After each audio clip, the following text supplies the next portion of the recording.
Bonjour à tous, on va aujourd'hui voir dans 3D Experience l'utilisation de l'outil Sketch Tracer qui va me permettre de positionner des images dans des repères, dans des plans particuliers qui vont me permettre ensuite de faire une conception à partir de ces dessins. Donc c'est un module qui existe dans CATIA V5 également, et il y a des petites différences, c'est un outil qui n'a pas été complètement calqué de CATIA V5 à 3D Experience, d'où cette petite vidéo. Donc tout d'abord je vais aller chercher l'outil. Donc vous présenter rapidement cet outil. Donc Sketch Tracer qui permet, donc on voit ici qu'on est bien dans le module Sketch Tracer et on a le menu ici qui apparaît. Si jamais je définis ici le sélecteur d'image, je vais retrouver des plans qui vont apparaître, je vais vous montrer tout de suite.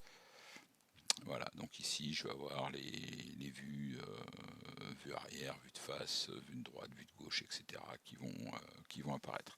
Alors il y a un inconvénient à ça, vous voyez que c'est apparu dans l'élément ici.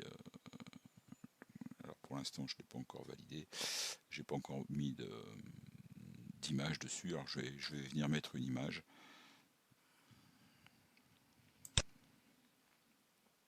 Alors je vais vous montrer, je peux éventuellement, donc ici j'ai ceci, je peux éventuellement faire du glisser-déposer.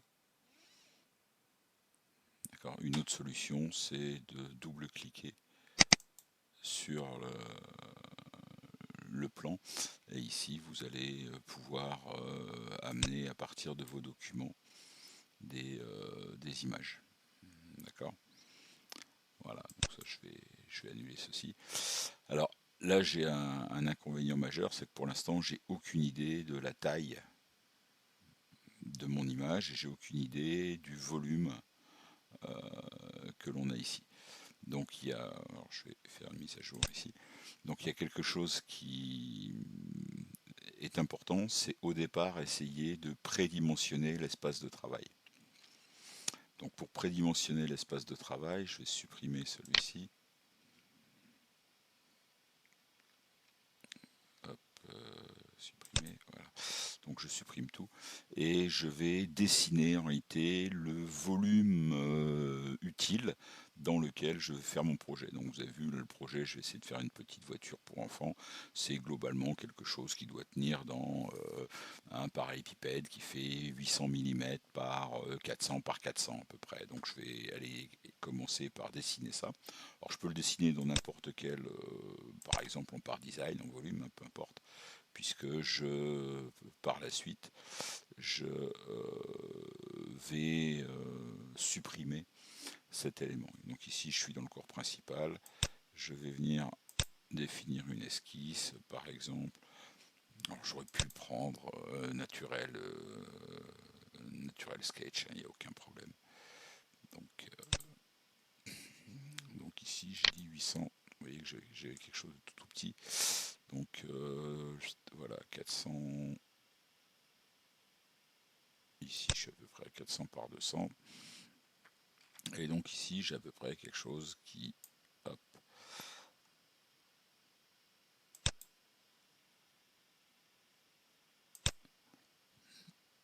Je vais faire une extrusion de tout ça sur à peu près 400 mm de haut. Voilà.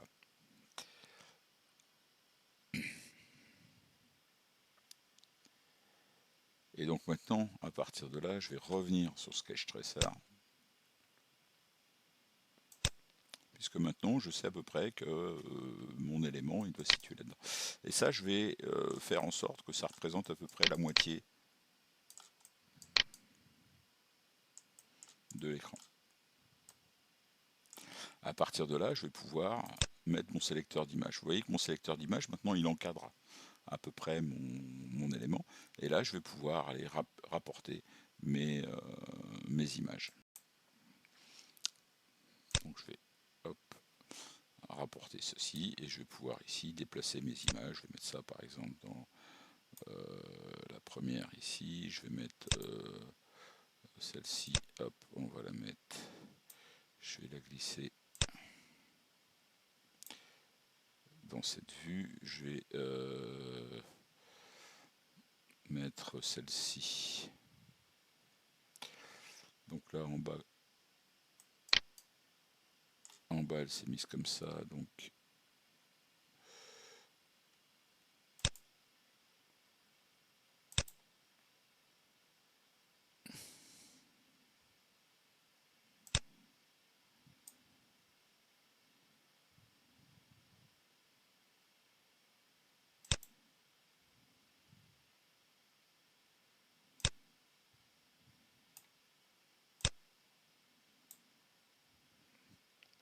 je vais remplacer plutôt celle-ci, je vais la remettre ici, celle-ci, et là j'ai à peu près ouais, j'ai à peu près tout. Hop, je vais plutôt mettre la vue de dessus pour qu'elle soit bien en correspondance avec celle-ci.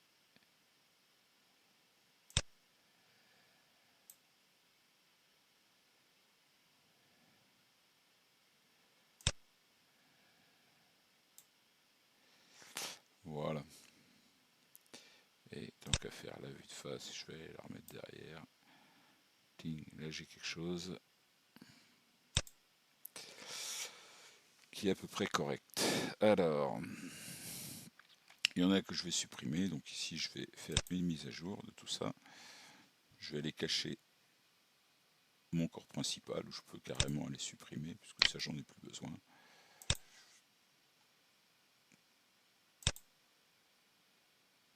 Je vais même supprimer. J'aurais pu supprimer l'esquisse.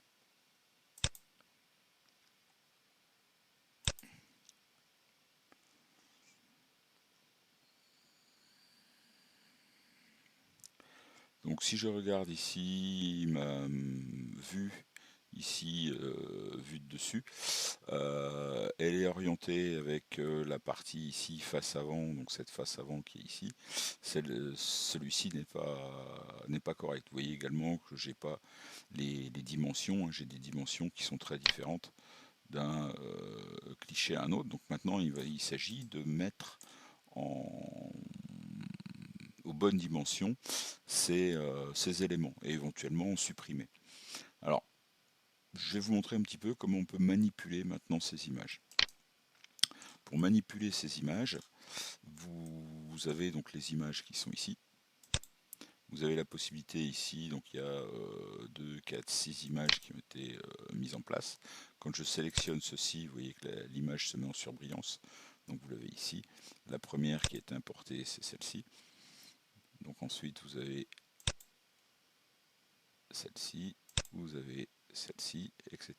Et on peut manipuler comme ça les images. Par exemple, si jamais je décide de ne pas utiliser celle qui correspond à cette vue-là, je peux supprimer une image.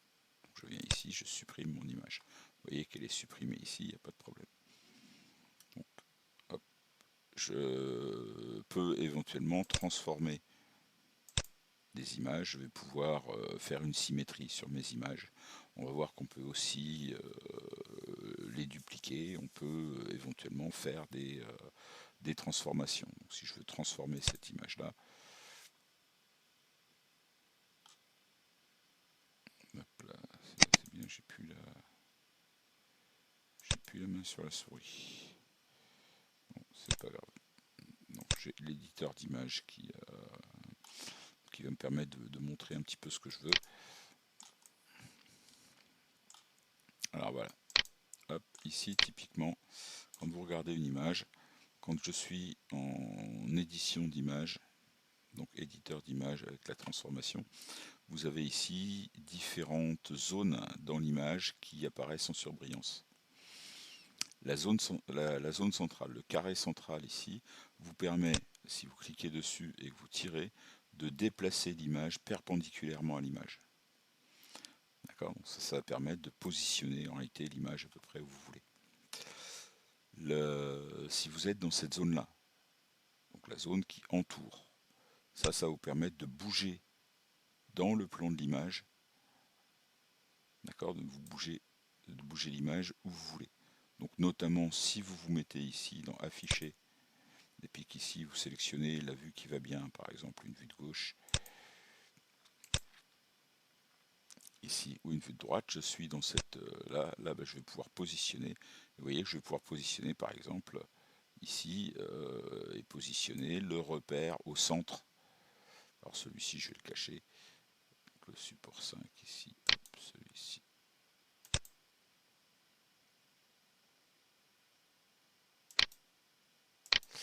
Alors, caché. Voilà, ça me permet de positionner ça ici. Si je clique sur un des angles, là je vais pouvoir agrandir en respectant la proportion. C'est exactement la même chose ici. C'est exactement la même chose ici. Et c'est exactement la même chose ici. Donc ici, je vais pouvoir éventuellement repositionner ça au centre. Et vous voyez que là, j'ai pu agrandir. Si jamais vous cliquez sur une des flèches ici, là, vous allez déformer votre image. Alors, c'est pas forcément très judicieux si votre image est à l'échelle et proportionnée. D'accord, donc là, je fais un petit CTRL Z pour me ramener ici dans le... Donc, je vais revenir sur image, je reviens ici sur l'édition.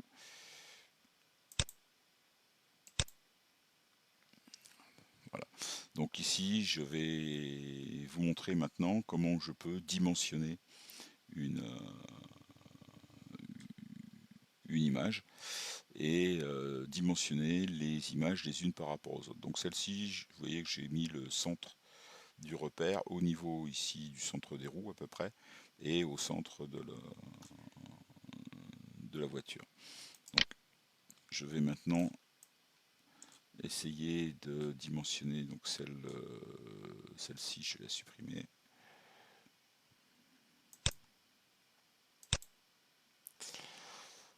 Et je vais éditer cette image là. Et là je vais commencer à dimensionner mes images. Donc donner des dimensions aux images. Et je me suis mis sur l'éditeur d'images. Ça permet, vous voyez ici, de redimensionner une image ou deux images relativement l'une par rapport à l'autre. Donc là pour l'instant on va voir comment dimensionner une seule image. Donc mon image elle est bien proportionnée. Je vais cliquer par exemple sur ce point. Et je vais cliquer sur ce point. Et là j'ai une distance qui apparaît. Alors je vais pouvoir éventuellement ici ajuster. Essayer de centrer à peu près ça. Ça je vais essayer d'ajuster. Essayer de centrer à peu près ça. Et puis maintenant ici je vais pouvoir indiquer que dans la vraie vie, ici j'ai quelque chose qui fait par exemple 600 mm ou 550 mm.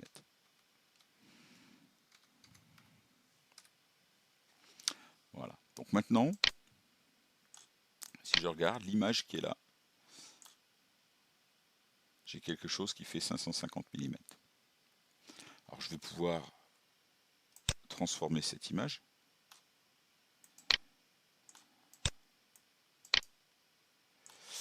Transformer cette image de manière à, par exemple, dire, ben voilà, le 0 qui est au centre des roues, ben je le mets aussi au centre de la roue qui est arrière. Alors pour ça, il faudrait que je me mette dans cette vue. Donc me mettre bien dans la vue de tout à l'heure, vue de face. Afficher, pardon.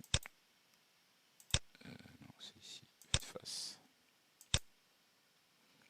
Voilà, et donc ici, je me déplace comme ceci.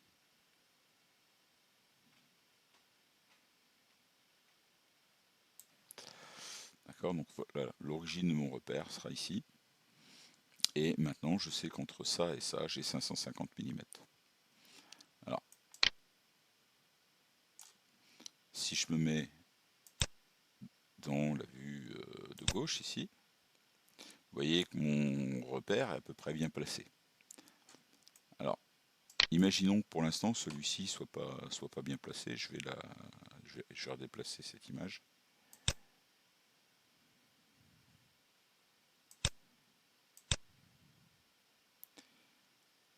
imaginons que mon image soit là. Comment dimensionner cette image relativement à celle-ci? Je sais que celle-ci, maintenant, elle est bien positionnée. Je sais que le repère ici est centré sur le centre de la roue. Alors je pourrais éventuellement m'amener ici au centre du repère. Hop, il faudrait, voilà, là je suis pas mal. Vous voyez que mon repère il est bien sur le centre de la roue. Alors comment faire pour dimensionner maintenant et positionner cette image par rapport à celle-ci? Eh ben, je vais retourner dans l'éditeur d'image. Je veux éditer cette image-là. Je vais dire que le centre de la roue ici correspond au centre de la roue qui est ici. Automatiquement, vous voyez qu'il a remonté mon image ici. Alors maintenant, ce qu'il va falloir que je lui dise, c'est que le haut du volant qui est ici correspond au haut du volant qui est ici. Et automatiquement, il a redimensionné ici mon image. Il a redimensionné l'image pour qu'il y ait correspondance entre ce point qui est ici et ce point ici qui va être ici. Donc là, normalement, mon image est redimensionnée. Donc je vais me mettre en vue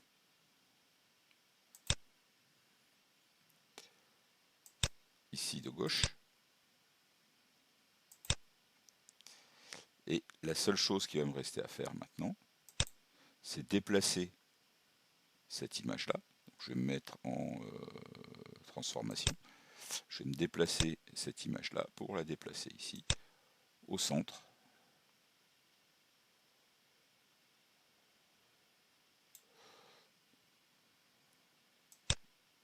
Voilà, le centre il est à peu près ici. Alors, ce que vous pouvez faire éventuellement sur vos images, c'est bien mettre vos axes pour avoir un peu plus de précision, mais je vous rappelle qu'on est là uniquement pour avoir une idée. C'est simplement, c'est purement indicatif.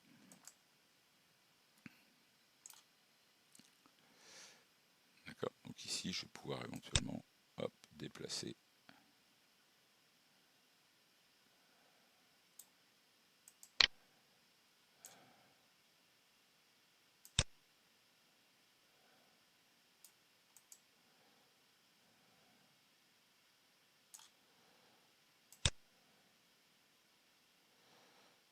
Voilà. Donc là, je suis à peu près au centre.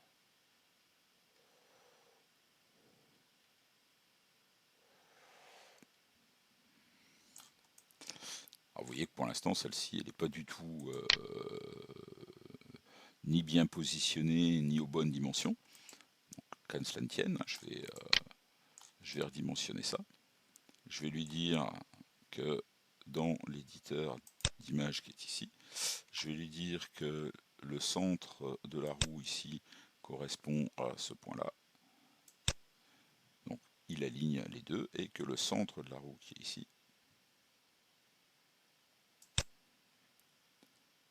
correspond à celui-ci. Et vous voyez qu'on est à 548, tout à l'heure j'ai réglé 550. Effectivement ici on est pas mal. Alors il nous reste également à positionner ça dans cette direction-là. Là il suffit en vue cette fois-ci de dessus.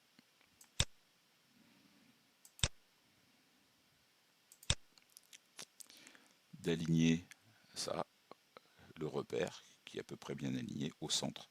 Donc pour ça, je vais venir ici sur image, je vais faire transformation de cette image-là, et ça ici, je vais simplement le monter en translation ici.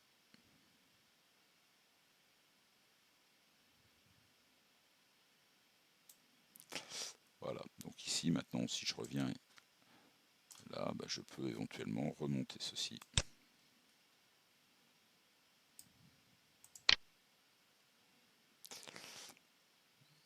Et donc maintenant, pour avoir quelque chose de propre, je vais mettre ça, hop, ici, je vais mettre ceci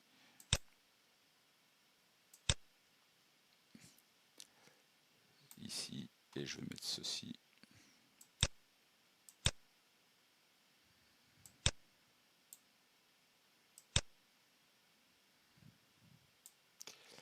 ici. Voilà, ici vos images pour la conception, sachant que si jamais je fais une symétrie par rapport au plan YZ, ou si je centre tout par rapport au plan YZ, j'aurai bien quelque chose ici qui sera symétrique. Alors, il y a des choses que je ne vous ai pas montrées non plus. Dans CATIA V5, on pouvait cropper ou rogner les images, c'est-à-dire prendre des grandes images et réduire leur dimension. Ça, c'est quelque chose qu'on ne retrouve pas forcément dans 3D Experience. Par contre, dans 3D Experience, ce qu'on peut faire assez facilement, c'est faire des rotations.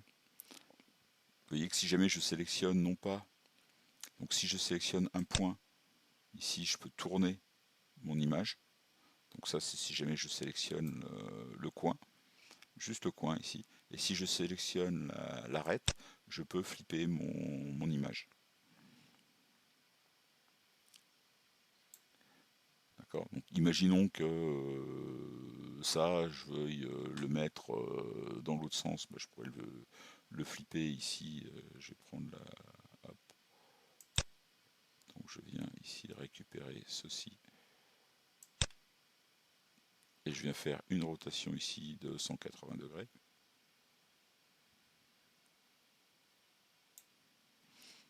Et celui-ci, ici, je viens récupérer ça et je vais faire une rotation, là encore, de 180 degrés.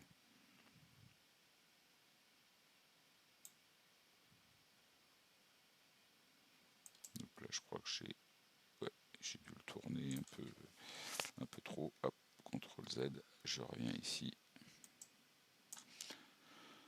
Je l'ai relâché trop tard.